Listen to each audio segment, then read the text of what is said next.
Good afternoon, students. I welcome you all on this very first live session for the direct text doubts that most of you, and at any stage, whether you are in CA final exam, whether you are passing exam, whether you are practicing, the doubts always come. And therefore, I chose this particular date, 15th August 2017, and today morning we saw in our localities how we celebrated this Independence Day, including how it was celebrated at Delhi at Red Fort, is an indication of freedom, and I call it as Azadi. And this is going to be Azadi from DT doubts. We want freedom. Because to carry that burden of doubts, nobody there to help you out, and still you study, and sometimes the clarity doesn't come even till you go for exam. So the object of these sessions are going to be to invite from you, मुझे आपसे चाहिए है, अगर आपको ये topic पढ़ने के वक्त पे जो आपको डाउट्स आए हैं, तो जरूरी नहीं है कि जिस दिन लाइव सेशन है वहां तक हम रुक के उसके रखिए. नहीं, you take your mobile phone or you take your PC, laptop, and you go and then do the email. And I have given you that email, which is info at nsbud.com. रात को पढ़ रहे हो, तब कोई doubt आया है, email कर दो. ये सारे ईमेल इकट्ठे करके मैं आपके सारे डाउट्स को लगातार बार बार अलग अलग टॉपिक पे मैं आना चाहता हूं और आपके ही सवालों का मैं जवाब देना चाहता हूं. ये कोई लेक्चर नहीं है.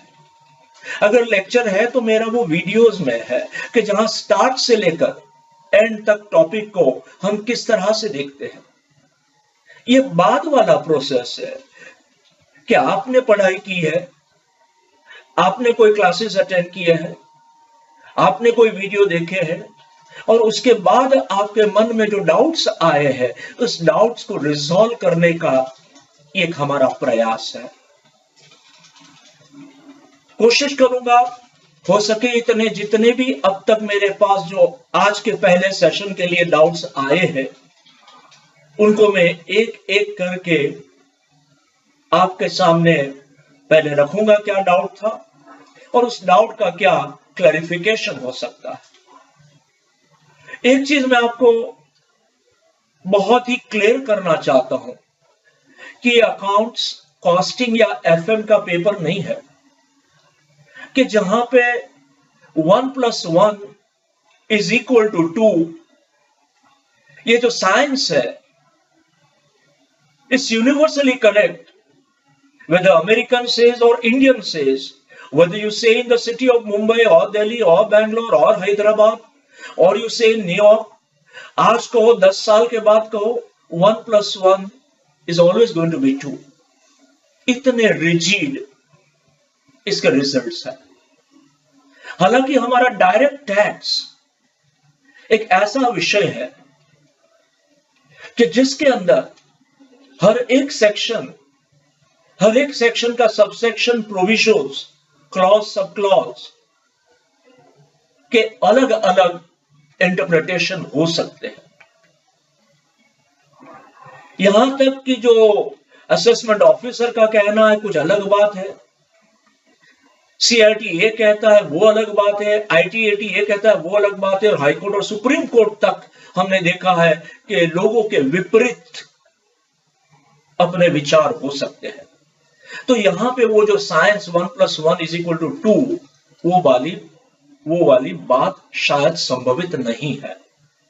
I hope you understand the principle, because when I am saying we are going to interpret, the interpretation shall differ from person to person, place to place, time to time, and differing according to the circumstances.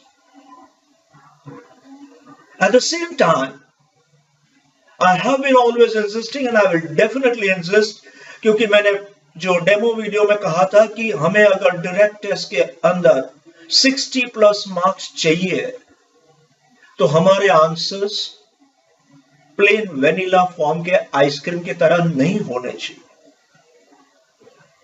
This has to be flavored, this has to be spiced up। और उसी के लिए मैंने बहुत बार मेरे live classes Bombay में भी students से यही बात की है कि हो सके तक आप case laws, relevant case laws आप रिप्रोड्यूस कीजिए। एक कदम आगे चलकर कहता हूं कि अगर हो सके तो आपके प्रत्येक आंसर के अंदर every answer try to recite and reproduce are your section numbers. But most of the students after the class have come to me and said, sir,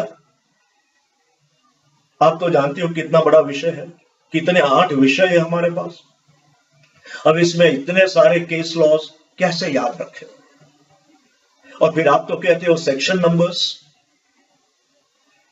I fully understand, endorse what you say, लेकिन मैंने उसका एक रास्ता निकाला है जो आज आपके सामने मैं डिटेल में समझाना चाहता हूं कि किस तरह से आप सेक्शंस और केस लॉ इजीली याद रख सकते हो। उसमें पहली कोशिश की है कि अमेरिकन यूनिवर्सिटीज ने, वहां पे भी लीगल और लॉ सब्जेक्ट के अंदर स्टूडेंट्स को केस लॉज याद रखना कठिन होता था। वहां जहां मैंने काम किया था यूएस के अंदर, तो मैंने इस यूनिवर्सिटी के अंदर देखा था कि उन्होंने मेमोरी बिल्डिंग की एक टेक्निक निकाली थी, जिसका प्रयास मैं आज पहली बार सीए के एग्जाम्स के लिए प्रिपरेशन में ऑनलाइन के प्लेटफॉर्म पे मैं पहली बार हिंदुस्तान में रख रहा हूं, और वो है हमारा डीटी क्विज।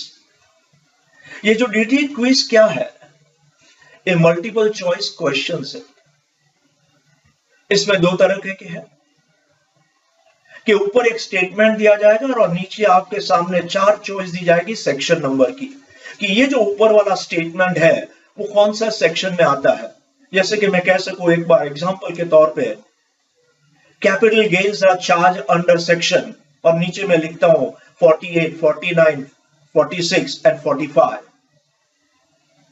तो कंप्यूटर अपने आप जब आप क्लिक करेंगे और आपका आंसर सही है तो वो बताएगा सही, आपका गलत है तो गलत बताएगा, और साथ में सही आंसर है वो भी बताएगा। उसी तरह हमने एक स्टेटमेंट देखकर नीचे 4 केस लॉ के नाम रखे होंगे। उन 4 केस लॉ में कोई एक केस लॉ बिल्कुल सही होगा, और आप जब क्लिक करेंगे तो आपको पता चलेगा कि वो जो आपने आंसर दिया है वो सही या गलत। अगर गलत है तो बाजू में सही आंसर भी दिया जाएगा। और ये 10-10 क्वेश्चन के हमने सेट बनाए हैं, और ये कंप्यूटर अपने आप रैंडमली पिकअप करेगा, जिससे आपको पता भी नहीं चलेगा। 2 बार 3 बार 4 बार प्रैक्टिस कीजिए, हर बार एक नया कॉम्बिनेशन आएगा। और मैं चाहता हूं कि आप लोग इस डीटी क्विज का हो सके उतना इस्तेमाल करो, और आप खुद देखेंगे रिसर्च का हमारा रिजल्ट है to build up your memory on section numbers and case laws. इन प्रिलिमिनरियों के साथ आइए बढ़ते हैं हम आज का जो हमारा उद्देश्य था कि आजादी फ्रॉम डीटी डाउट्स, इस पे पहले I am going to take one of the question that has come up from a student. The student name is Sunil Patel from Ahmedabad.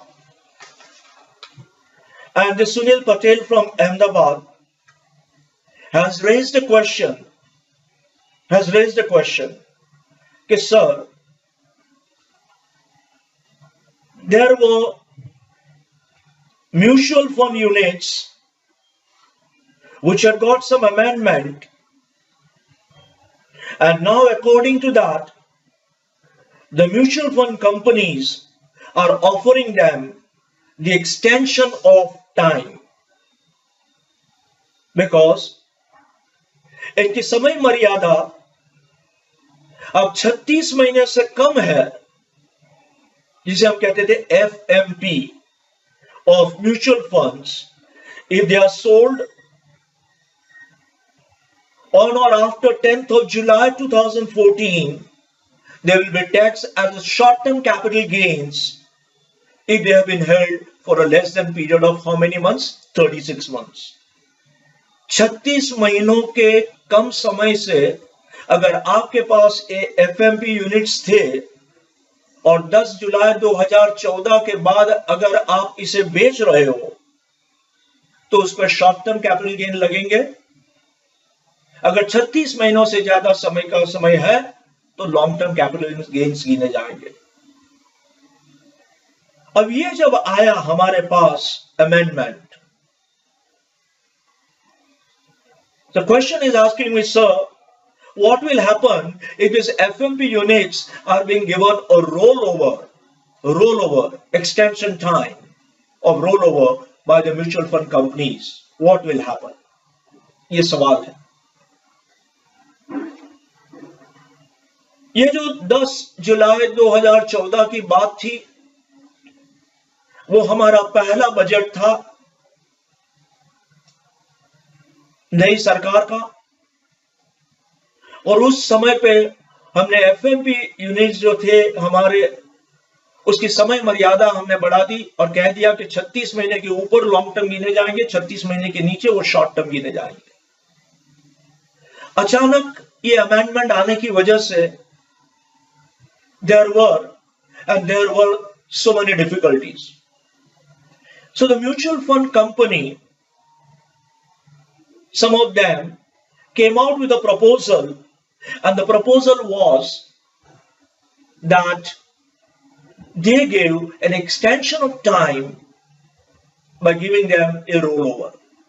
You can roll over that particular units till you complete that 3 years time. तो जिस दिन ये roll over option आप adopt करते हो तो क्या उसे ट्रांसफर माना जाएगा और क्या उस पर शॉर्ट टर्म कैपिटल गेन्स लिए जाएंगे? ये कई लोगों के पहले के डाउट्स थे। मैं बता दूं, इस डाउट को क्लियर करने के लिए हमारी सीबीडीटी ने एक सर्कुलर निकाला था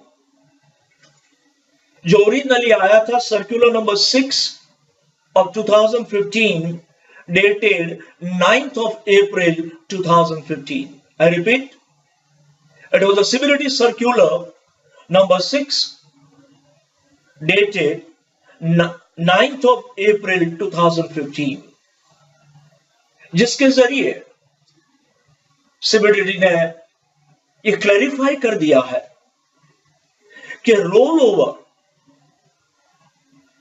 given by the mutual fund company and if adopted by the unit holder shall not be treated as a transfer, and if it is not a transfer, no capital gain tax shall be levied on that.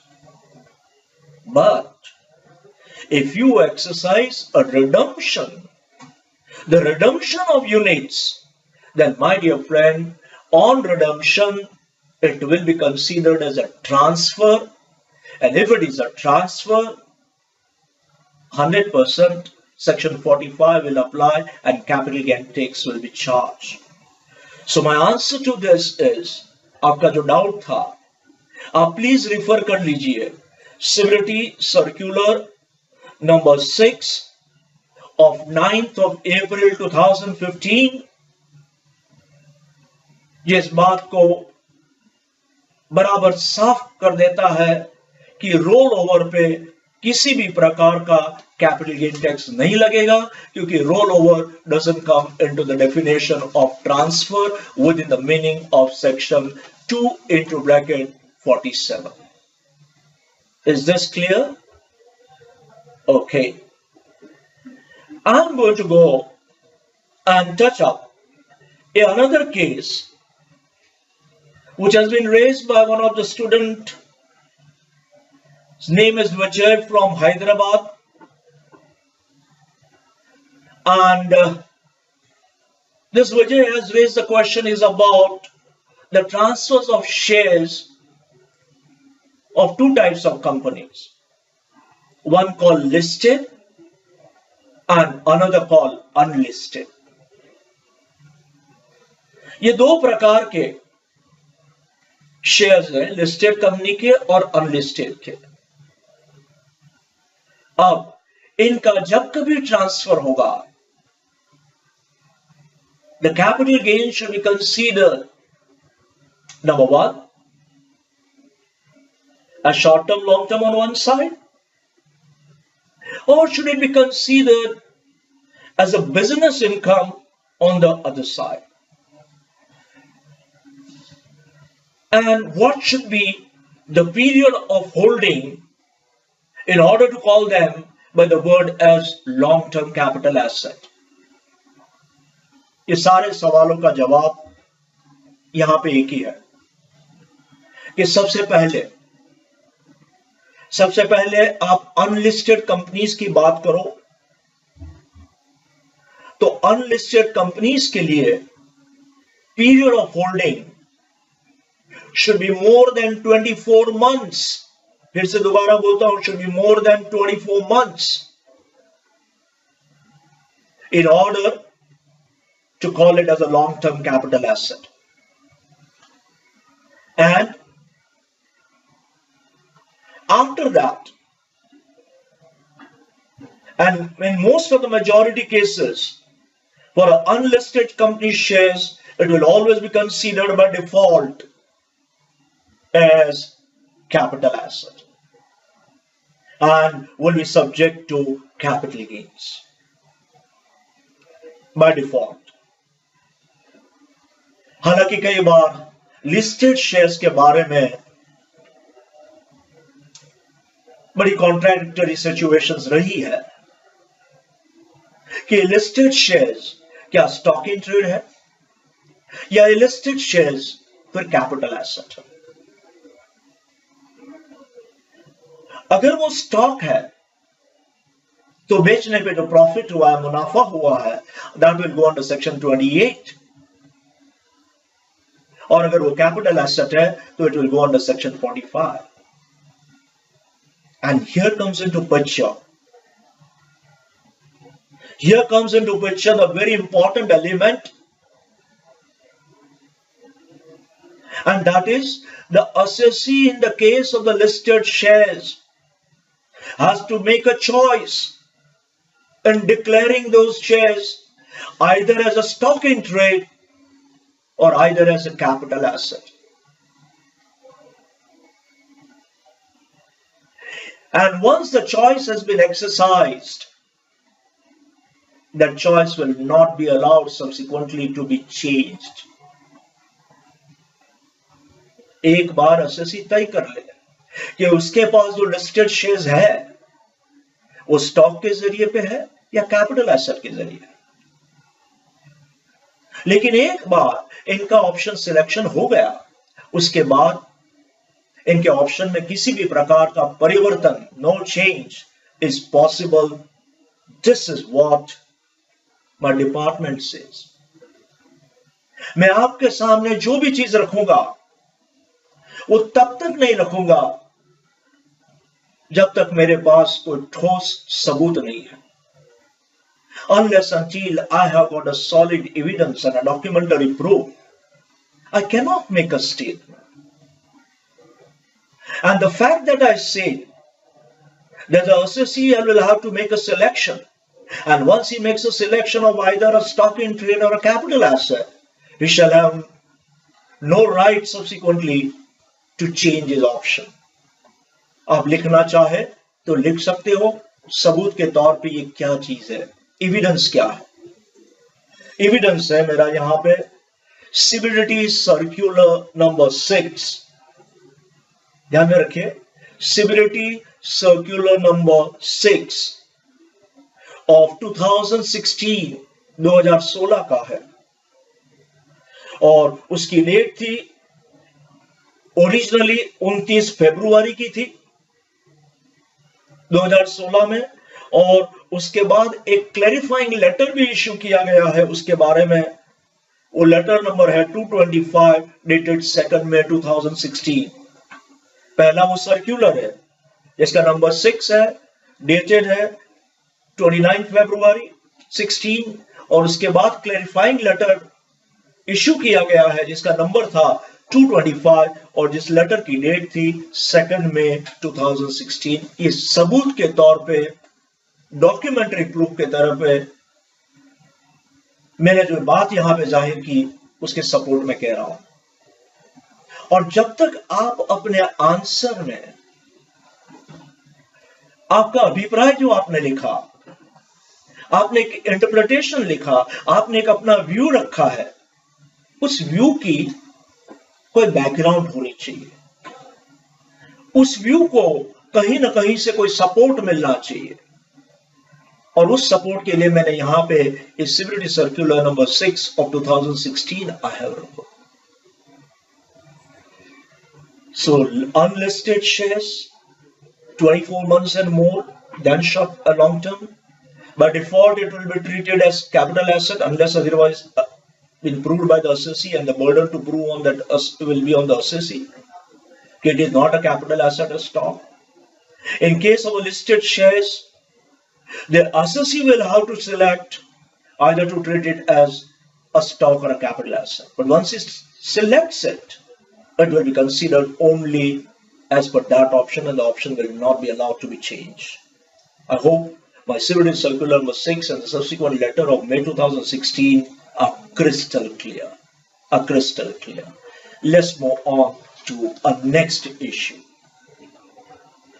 और इस issue पे मैं आपसे बात करना चाहता हूं, exemption के हमारे पास कितने सारे सेक्शन है, 54, 54B, ऐसे करते करते we have gone to up to 54GB। यहां पे जो क्वेरी आई है वो सेक्शन 54F के बारे में है, और ये 54F के बारे में जो सवाल यहां पे उपस्थित किया गया है, I am reading out that question. What is the date of investment to be claimed? What is the date of investment to be claimed for exemption of section 54F in respect of acquiring a one house? ये सवाल आया है madam Nirmala from Jaipur, और इन्होंने ये सवाल उपस्थित किया था कि what is the date of investment to claim exemptions under section 54F of one house. तो आप पूछेंगे सर, जिस दिन हमने प्रॉपर्टी खरीद ली वो डेट होनी चाहिए टू क्लेम द एग्जाम्पशन। जब तक आप इन्वेस्टमेंट नहीं करते हो तो आप कैसे कह सकते हो कि you are entitled to 54F? बात बिल्कुल सही है यहां पे कि जब तक आप 54F के अंदर उनके कहने के मुताबिक आप इन्वेस्टमेंट नहीं करेंगे तो आप कैसे एलिजिबल होंगे। लेकिन मेरे पास यहां पे किस्सा है कि मैंने, मान लो आज एडवांस दिया है, आज मैंने एडवांस दिया है उस प्रॉपर्टी को खरीदने के लिए। उसके बाद थोड़ा समय बीत जाता है, बाकी का मैं पेमेंट करता हूं और उसके बाद में एग्रीमेंट बनाता हूं। तो अब मेरा एग्जाम्पशन का जो क्लेम करना है, that should be from the date of advance given or should be from the date of the registration of that document when I finally paid the money and went for that stamp duty registration? कौन सा होना चाहिए?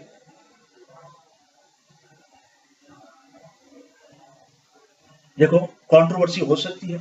कोई कहेंगे sir date of advance से, कोई कहेंगे sir date of registration से। और इस तरह के लिटिगेशंस डिपार्टमेंट में बार बार आते रहते हैं। एक गाइडलाइन मिली है, मैं कहता हूं, शब्द का प्रयोग करता हूं, गाइडलाइन है, ये कोई फाइनल वर्डिक्ट नहीं है। एक हमें दिशा मिली है कि इस दिशा में अगर हम जाएंगे तो शायद इसका जो अर्थघटन किया गया है, interpretation, I think would be more valid. And what is that? That the date of granting of advance for the purchase of the property and not the date of the agreement should be considered as the date of investment for an exemption under 54A. भाई साहब, हमारे कोर्टों की, चाहे वो high court हो, supreme court हो, चाहे tribunal bench हो, लगातार हमने एक सिद्धांत अपनाया है कि जब कभी when the law is silent, the law should be interpreted in the interest, in the beneficiary interest of the assessee and not the department. ये कई दायकाओं से, कई डिकेड से हम देखते आए। आज अग्रीमेंट वो सेल है, एडवांस सेल नहीं है। उसके बावजूद एक किस्सा यहां पे मुझे मिला है जिसके अंदर कहा गया है कि date of advance will be considered for claiming the exemption and not necessarily the date of agreement.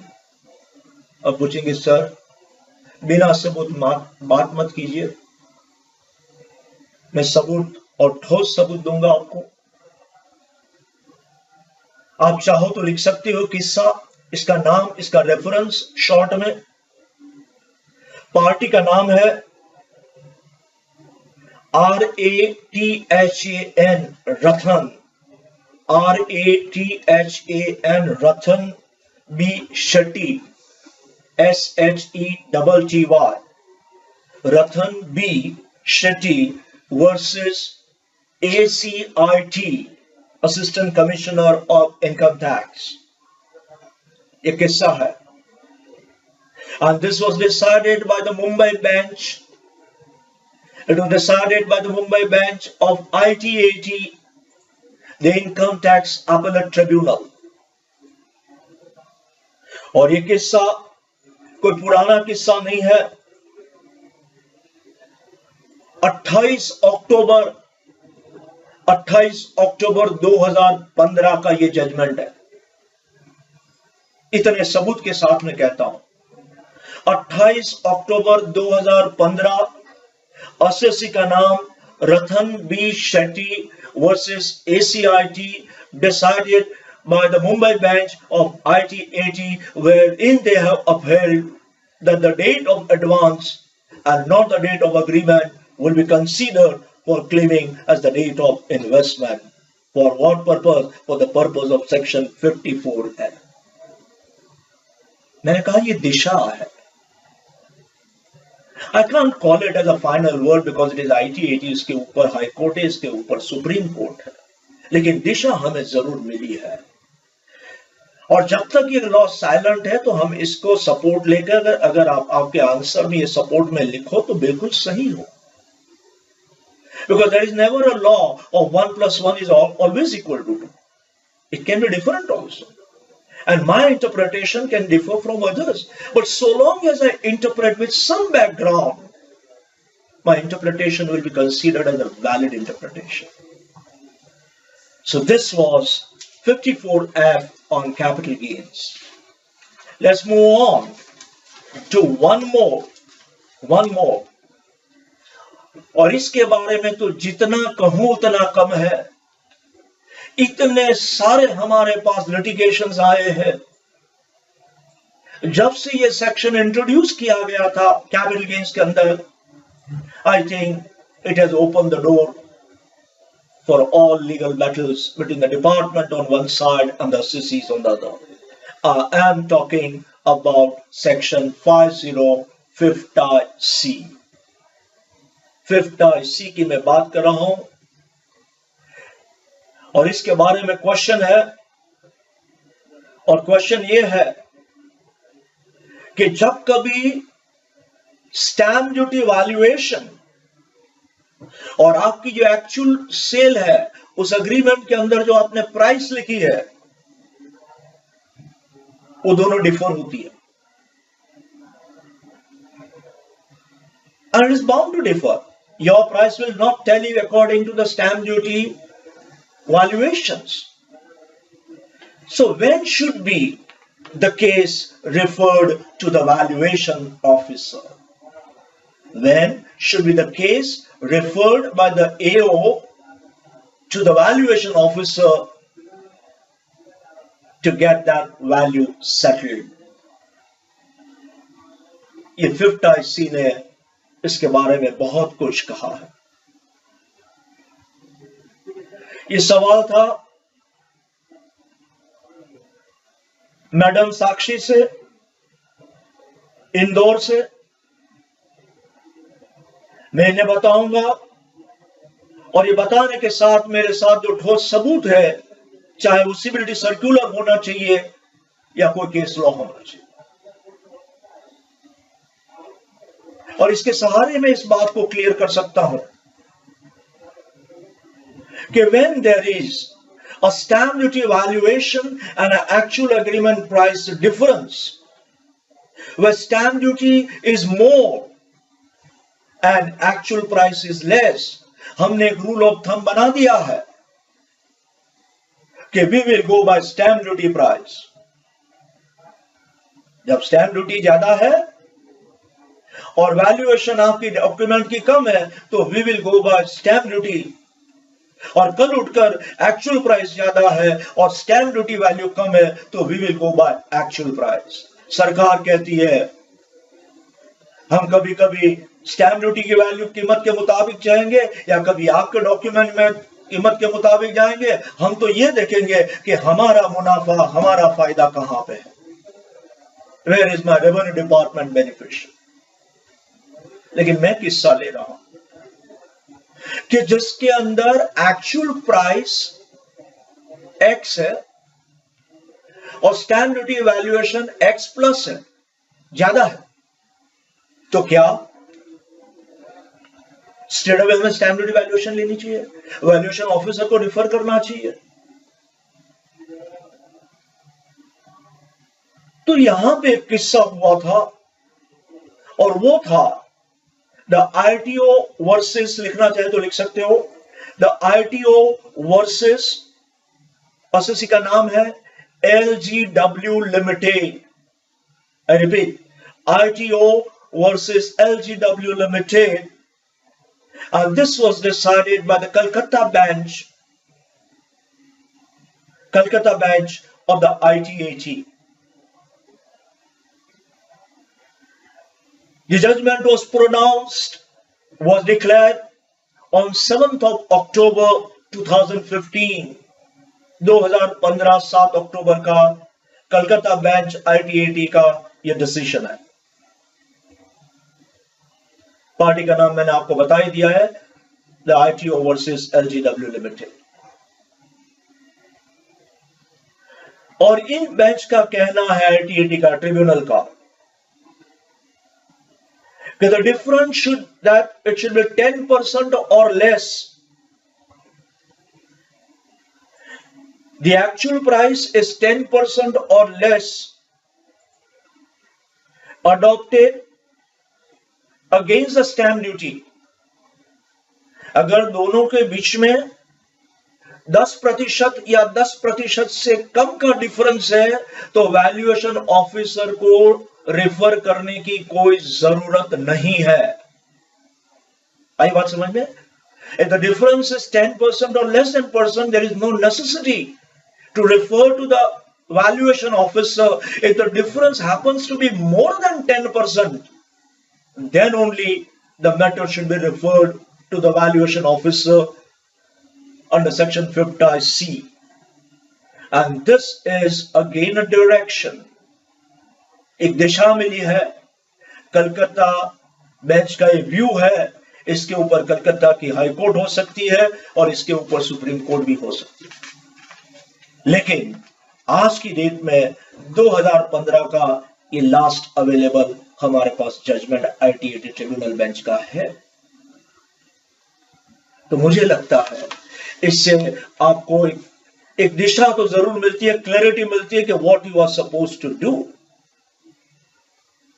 एक और किस्सा हुआ 50C पे, और इस 50C का किस्सा यह था कि असेसमेंट ऑफिसर ने उसका असेसमेंट कंप्लीट कर दिया और असेसमेंट कंप्लीशन के समय पे जो स्टैंप ड्यूटी वैल्यूएशन को रिकॉग्नाइज करना चाहिए था, उसको देखना चाहिए था, उसका कंप्लायंस पूरा करना चाहिए था, he missed out. Who? The assessment officer. And then he passed his order. There was a total disregard to the section 50C, subsection 2, with regard to the valuation which is to be referred as stamp duty valuation. So his order was challenged. और जब यह किस्सा गया तो new Delhi bench of ITAT has decided that this was not only an error, it was blunder. एक और शब्द का प्रयोग किया है उन्होंने, it was a fatal error, FATAL. It was a fatal error observed in the assessment order, and therefore the order should be annulled, ANNULLED. The order should be annulled. That means it should be cancelled. It is a fatal error. It's a blunder that you have not complied to the provisions of section 50C. The tribunal never allowed that this order should be set aside. No. Please take a difference. The order was not set aside. No.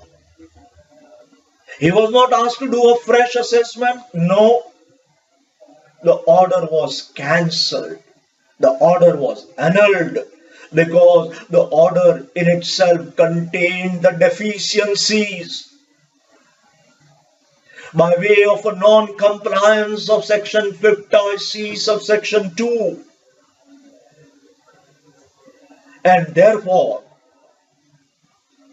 this AO, assessment officer, this order cannot be held as a valid and for justification. So I think New Delhi bench of the ITAT has come down heavily. Case का नाम अगर आप लिखना चाहते हो तो लिख सकते हो। यह केस का नाम था ITO versus Aditya Narayan Verma HUF। Aditya Narayan Verma HUF यह किस्सा था। So I think अब तक के जितने भी डाउट्स मेरे सामने आए हैं, उस सारे के सारे डाउट्स मैंने क्लियर करने की कोशिश की है, लेकिन साथ में एक और किस्सा जो बेहतरीन किस्सा है, वो कहने से मैं रुक नहीं पाता हूं, और वो है किस्सा डिसाइड किया गया था सुप्रीम कोर्ट के द्वारा, 2016 का किस्सा है, रीसेंट केस लॉ है, जिसमें assessee had sold a plot of land, उन्होंने जमीन बेची और इनकी actual selling price was greater than stamp duty valuation। कोई सवाल ही नहीं उपस्थित होता। The actual selling price was more than the stamp duty, लेकिन ये वो उससे संतुष्ट नहीं था, बोले इससे तो और भी ज्यादा हो सकता है। तो उन्होंने मैटर को रिफर कर दिया वैल्यूएशन ऑफिसर कि प्लीज वैल्यू दिस। असेसी बड़े नाराज थे, बोले I have already given my value more than stamp duty, your law says if it is more than stamp duty please adopt it. अब valuation officer को refer करने की क्या जरूरत है? This case went up right up to the Supreme Court, and Supreme Court has recently in 2016 has given a verdict in favor of assessee that when the actual valuation is more than stamp duty valuation, there is no question why it should be referred to the valuation officer, and therefore the whole process which was started by AO to refer to the valuation officer was considered to be null and void। आप पूछेंगे sir ये supreme court के किस्से की बात कर रहे हो, 2016 का किस्सा है, कौन था वो असेसी? लिख लीजिए असेसी का नाम, JCIT, joint commissioner of income tax, JCIT versus Shantilal M Patel, JCIT versus Shantilal M Patel, supreme court का ये जजमेंट है, and the year in which it was pronounced was 2016, is one of the recent case laws on 50IC। तो back to back लगातार आपने 3 किस्से देखे एक ही section पे, और वो था आपका सेक्शन 50IC। अब एक ऐसा टेक्निकल चीज लेने में जा रहा हूं जो आमतौर पे किसी के दिमाग में भी नहीं आ सकता है, वो है 54F वाला है। जरा आप ईयर को नोट करते जाइए तो आपको समझ में आसानी रहेगी। मैं किस्सा ये लेता हूं कि मुझे 54F में लॉन्ग टर्म कैपिटल गेन्स में अक्वायर करना था एक 1 new residential house, one residential house I have to get, and what I have to invest, my net consideration, because 54F है।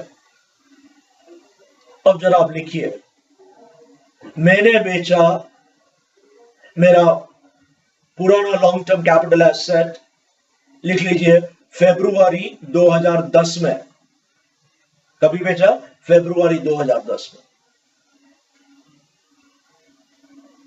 मैंने एक अंडर कंस्ट्रक्शन वाली प्रॉपर्टी खरीदी, परचेज की, अंडर कंस्ट्रक्शन वाली फरवरी, लेकिन 10 में नहीं, 2 साल पहले, 2008 में, 2 साल पहले।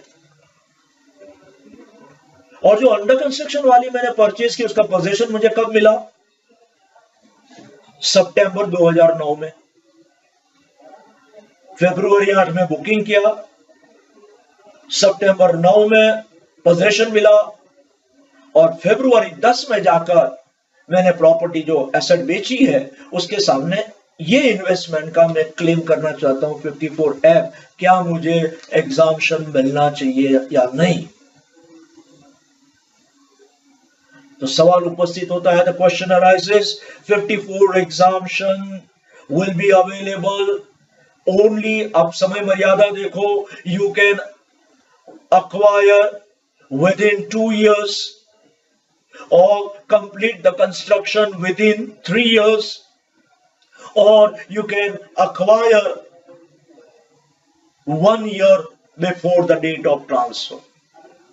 1 साल पहले के समय के दौरान, आने वाले 2 साल के अंदर या 3 साल के अंदर, ये आपकी समय मर्यादा है.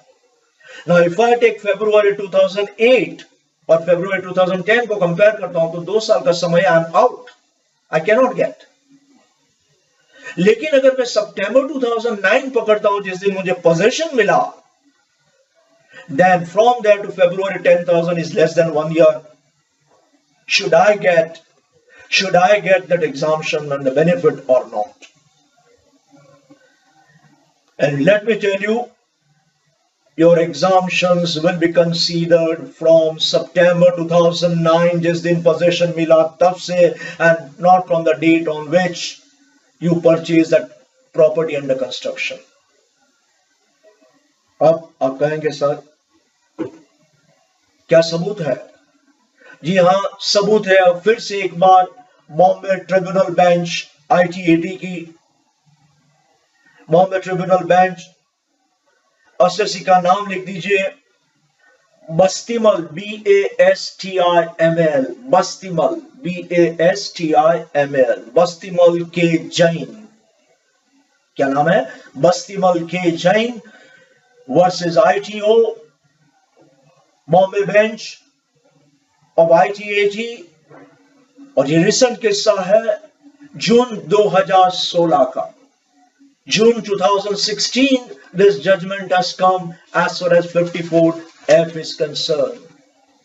And I think this is a very, very important one. Very important one. और आज का मैं ये कह दूं कि सरताज सवाल, सरताज का मतलब समझते हो? सरताज का मतलब जो सबसे ऊपर है. I can give this question, this doubt as number one doubt because it is completely practically oriented. If I am not mistaken, there is a girl, Drashti, from Mumbai, and she has written this because Mumbai has been going through lot of cases of redevelopment. Housing societies के redevelopment का जो बड़े पैमाने पे projects आजकल यहाँ पे चल रहे हैं, पुराने मकान को तोड़कर नए और पुराने रहवासी को नए मकान में जगह दी जाती है, जब तक बनता तब तक किराया दिया जाता है, और ऊपर से ज्यादा जगह ही नहीं, एक कॉर्पस फंड के नाम पे एक रकम भी दी जाती है. इन सब पे टैक्सेशन की क्या इफेक्ट, ये इनका सवाल है. Dusty, I know you have been also one of my students in the live lectures in Mumbai. Your question is very valid. और इनका तो ये कहना ये भी था कि उन्होंने पुराना मकान खाली करके बिल्डर को दे दिया, डेवलपर को, और जाकर अपने अंकल के साथ रहने लगी, किराए पे कोई मकान लिया ही नहीं, और पूरा का पूरा किराया जो आता था वो अपने बैंक में डालती गई. बिल्डर से लिया, सामने घर तो किराए पे लिया नहीं था, अंकल के साथ रह रहे थे. इनका सवाल था क्या इस किराए पे मुझे टैक्स भरना पड़ेगा? Dusty, let me tell you, and others please note, my Income Tax Act does not see who you are. आप कौन हो, कहां से पैसे लाए हो, ये देखने का काम इनकम टैक्स एक्ट का नहीं है. So long as you get income, you may be a young girl of 22, you may be a woman of 55, or you may be an old lady of 75. So what? You are an assessee. You may be a minor below the age of 18, still you are an assessee.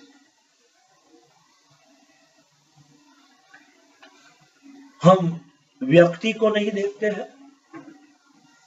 हम यही कहते हैं कि जब जब आपके पास income आएगी, department आकर आपसे टैक्स मांगेगा और ये टैक्स देने की जिम्मेदारी आपकी है। The moment the money came to you, whether you spend it was a different thing, whether you don't spend also it is a different thing.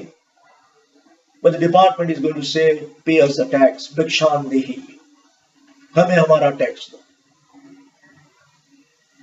अब इनके किस्से में यह था कि पूरा का पूरा किराया उन्होंने बैंक में जमा किया है, तो पूरे के पूरे अमाउंट पे टैक्स लिया जाएगा। आप पूछेंगे सर कौन से सेक्शन में? मैं कहूंगा section 56, income from other sources. It will be taxed under income from other sources. Are you getting? कोई मुझे कहेगा sir I was a person, I was getting 10,000 and I was paying 10,000. तो my dear friend, then there is no tax. 10,000 आया, 10,000 चले गए। फिर कोई कहेगा सर मैंने 10,000 रिसीव किए लेकिन पे किए 12,000, ज्यादा पे किए। That's your fault. 10,000 पे कोई टैक्स नहीं लगेगा। ज्यादा स्पेंड किए वो आपने आपकी सुविधा के लिए। तीसरी बात, और तीसरा है साहब मुझे 10,000 मिला लेकिन मैंने पेमेंट किया सिर्फ 6,000 किराया, 4,000 बचा के रखा और 4,000 मैंने बैंक में डाला। Yes, my dear friend, what I am saying is if I am charging you under section 56, 56 does allow a reasonable expenditure, a reasonable deduction under section 57. तो अगर आपके पास 10,000 की इनकम आई, सामने 6,000 का खर्च किया है तो वो बाद मिलेगा, you will -6, बैलेंस जो बच गए अनस्पेंट 4,000 पे टैक्स लगेगा under section 56। This is crystal clear. Rent के बारे में, अब आपके पास जो रेंट आता है आप जो करना चाहे वो करिए, पूरा स्पेंड करो कोई टैक्स नहीं, पूरा बचा लो पूरे पे टैक्स, थोड़ा स्पेंड करो थोड़ा बचा लो तो जो बचा है उस पे tax. Section 56, 57 will come into action. और दृष्टि मैडम का दूसरा सवाल था कि साहब हमारे बिल्डर ने तो हमें एक लमसम अमाउंट भी दे दिया, साथ corpus amount, one time and only time, ये बार बार नहीं आने वाला है, क्या उस पर टैक्स लगेगा? मैडम साहिबा, रेवेन्यू इनकम पर टैक्स लगाया जाता है। जो रेवेन्यू है, what is revenue income? That occurs and recurs, that repeats and re repeats, बार बार आती है, वैसी इनकम को हम रेवेन्यू इनकम कहते हैं। चाहे वो सैलरी की हो सकती है, चाहे वो बिजनेस की हो सकती है, चाहे वो इनकम फ्रॉम अदर सोर्सेस हो सकती है, चाहे वो हाउस प्रॉपर्टी की हो सकती है, लेकिन बार बार आनी चाहिए। तो ये रेवेन्यू इनकम नहीं है। That is first thing prove because it's one time. दूसरी बात, ये कैपिटल रिसीट है, एक ही बार आएगी, लेकिन कैपिटल रिसीट को टैक्स करने के लिए 45 ने क्या कहा था कि there should be a transfer of asset. आपको एसेट बेचना होगा, आप बेच तो रहे नहीं हो। पुराने मकान भी आपका था फ्लैट, नए मकान में भी वो आपके होने वाला है, आप फ्लैट तो बेच नहीं रहे हो, तो कैपिटल गेन्स भी नहीं लगेंगे। नोट कर लीजिए, कोई भूलिए मत। आपको आज हो सकता है यह सवाल है, आने वाले सालों में यह सवाल आ सकता है। अगर कॉर्पस फंड के नाम पे किसी भी तरह का फिक्स अमाउंट वन टाइम आपको मिलता है, and you are continuing as a member of that new building also, my dear friend, absolutely there is no tax on it, neither under section 15 salary, nor under section 22 of house property, nor under 28 of business, nor under 56 of other sources, nor under 45 capital gains भी नहीं है, because it does not involve what? Transfer. Man, enjoy today's day. If you are currently going through this, this is a very important element of information. I am passing it on to you. You can enjoy your today's evening that you are not going to pay any tax, if at all you have received, you are likely to receive any lump sum amount from the builder. It's going to be non-taxable.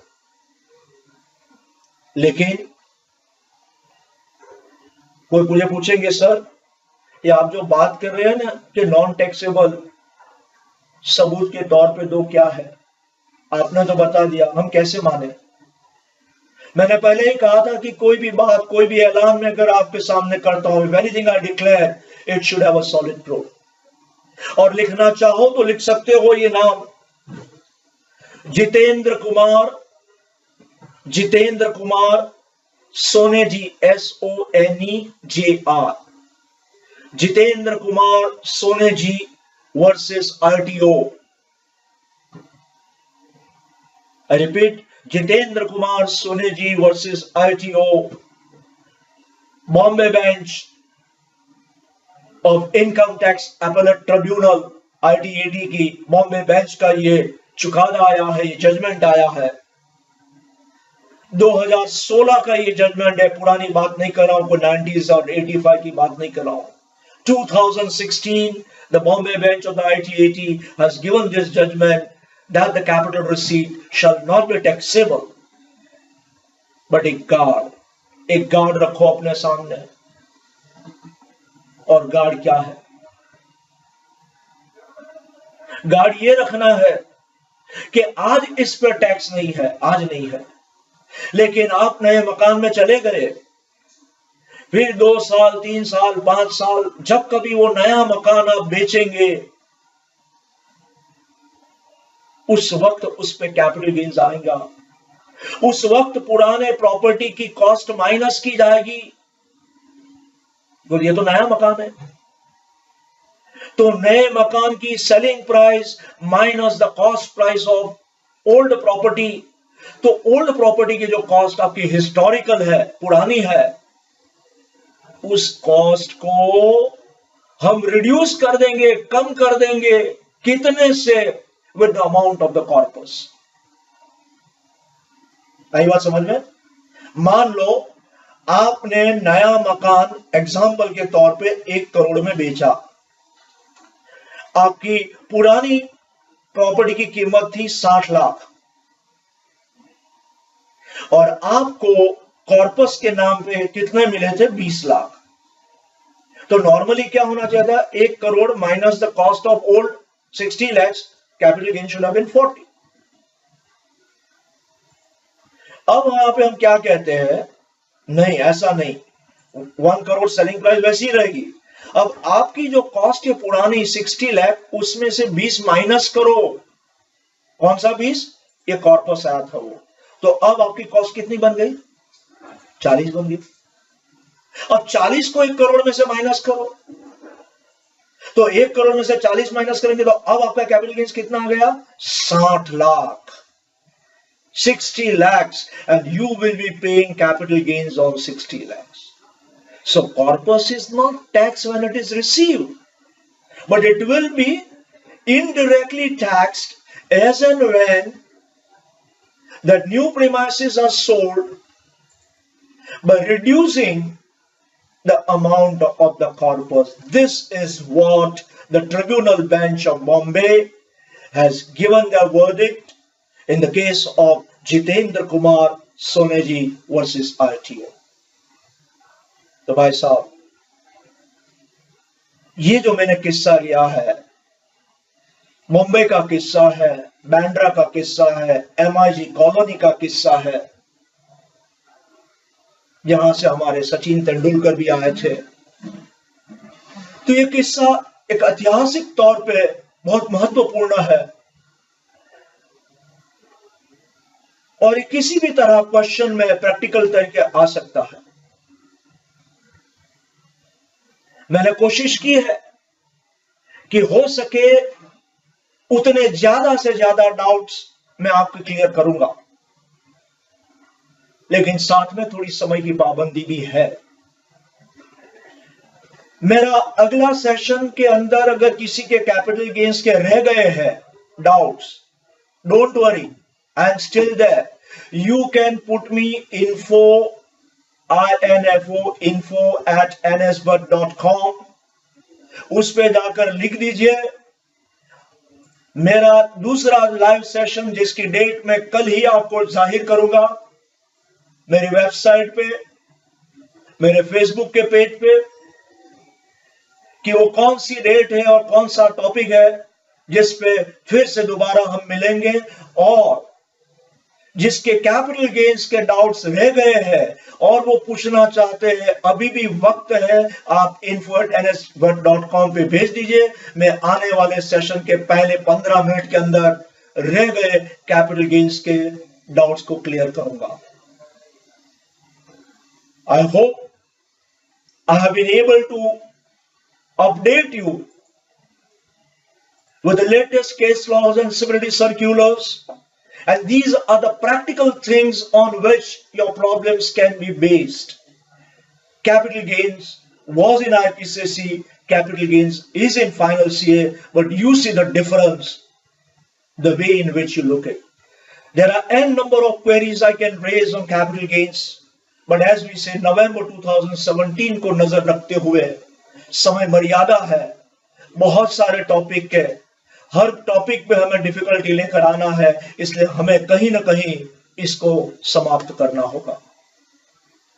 जो जो लोग आए हैं अलग अलग शहरों से, मैं उन सब का शुक्रगुजारिश हूं।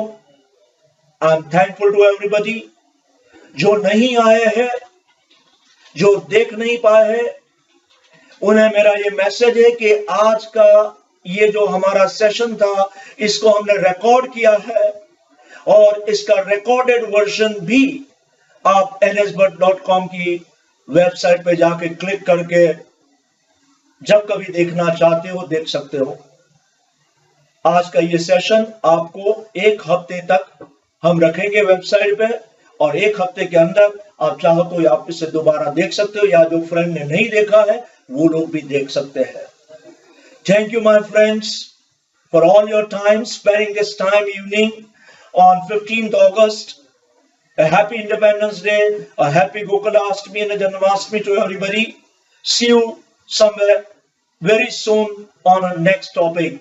Thank you, everybody.